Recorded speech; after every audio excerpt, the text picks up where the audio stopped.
Hello and welcome to my video series, Write Your Book Using the Snap Sequence Method.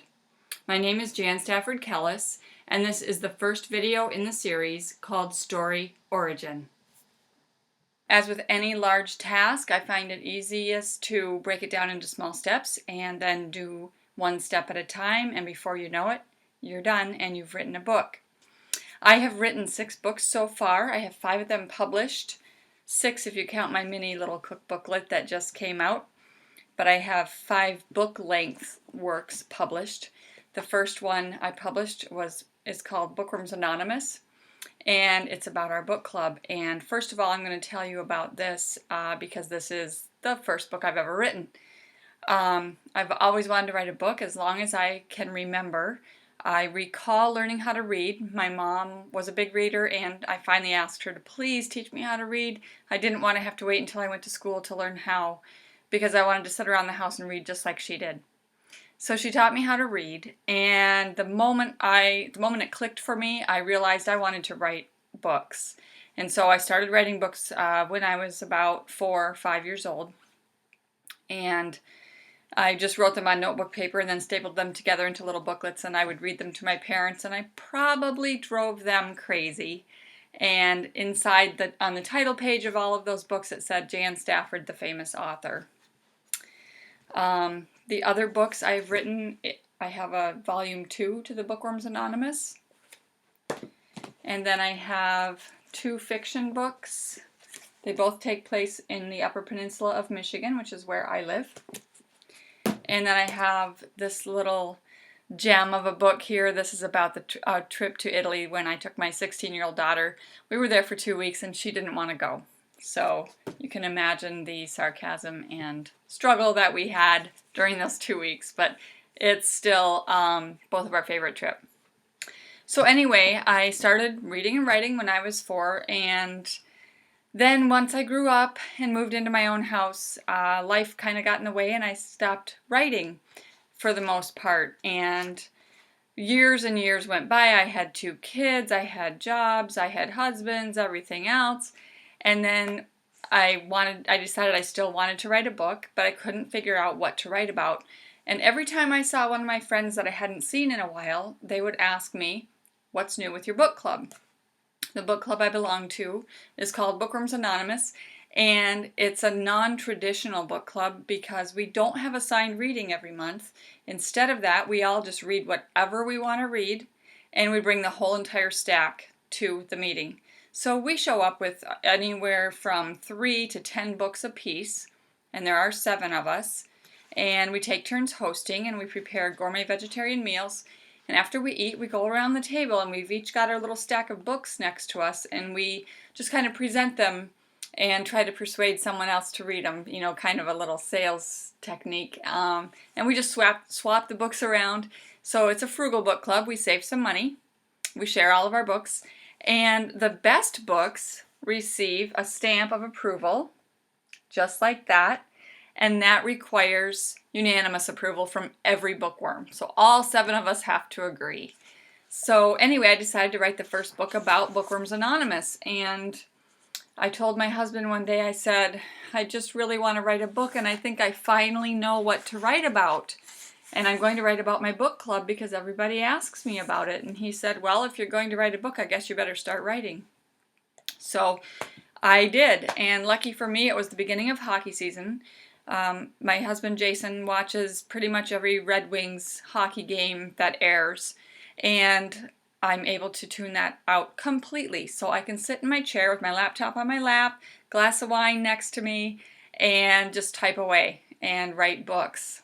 And so that's been working for me for a few years now. So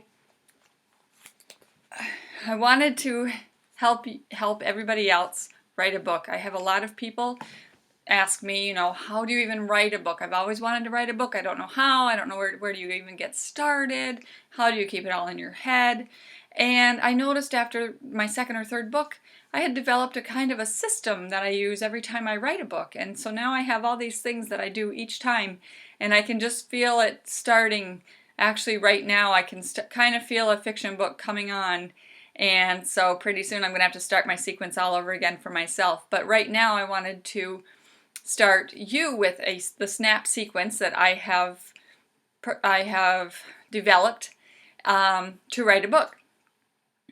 So now for the fun part, your homework.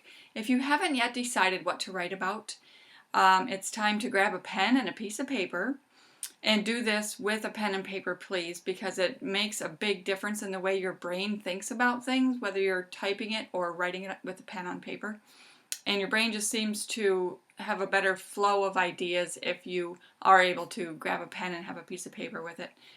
And just start brainstorming and just come up with things that you can write about. Anything you know about or care about or like to do or anything like that. If you're interested in writing a fiction book and you're not sure what the story is going to be about, try to envision some characters. You need characters, and then you've got interaction, and then you can come up with tension and conflict and go from there and come up with a story. If you're interested in writing nonfiction, my favorite way to brainstorm for nonfiction is with Post-it notes.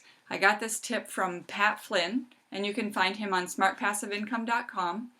And he buys these little Post-it notes, and he uses different colors, but his brain might be a little more organized than mine is. I just use all one color because I start thinking so fast I don't have time to switch from color to color. And what you do is you just write down an idea or a phrase or even just a word on each little Post-it note, and then you can, when you're done like brain dumping all of this on your Post-it notes, then you can go back and rearrange the Post-it notes in a logical outline order and go from there and just start writing your book, and you've already got chapter titles and section titles and everything else all situated for you. Now what Pat Flynn does, he writes all these little notes out and puts them on his huge work surface that he has. I don't have such a work surface like that, and I like to have things portable so I can carry them around with me everywhere, and then if I think of something I can add to it or work on a project by jotting it down. I just can refer to this and see what it is, what else I need to write about. So this is my brainstorm outline for my newest book I'm working on right now. It's called Don't Croak, and it's about public speaking and how to hopefully retain control of your voice and your emotions while you're speaking in public, and your body, so you're not spazzing out while you're speaking in public. And I hope it helps a lot of people. But anyway, that's what I'm working on right now. And I started with the Post-it notes, and I just did this really cool outline, and I put it in this file folder so I can carry it with me wherever I go. And I have a little bit of an addiction to office products, which is wonderful, actually. It's one of my favorite addictions because as I use office products, then I have to go back and buy more. And I love shopping for office products and looking at them all and picking them out, so it's great. So that's your homework for now. Go ahead and brainstorm until you have a subject.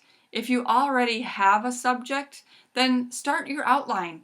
If you're going to be writing a fiction book, just write a few paragraphs as if you're talking to a friend and you're telling them about your book. And it can just be, this is the story about so-and-so and what happens to that person and what other people are involved in the story. Maybe it's just a one-person story. Maybe it's a short story. It could be anything. And if you're writing a nonfiction book and you're doing your brainstorming, you can get your Post-it notes out and then go ahead and arrange them in some sort of logical outline order. The beauty of Post-it notes is you can always move them later, and that's wonderful. So thank you very much for tuning in to my first video, and if it's not patently obvious, this is my very first video in the world ever. And I appreciate your patience with me, with my few little glitches I'm having here. And I hope that you tune into the second video and all the rest of them. Thank you.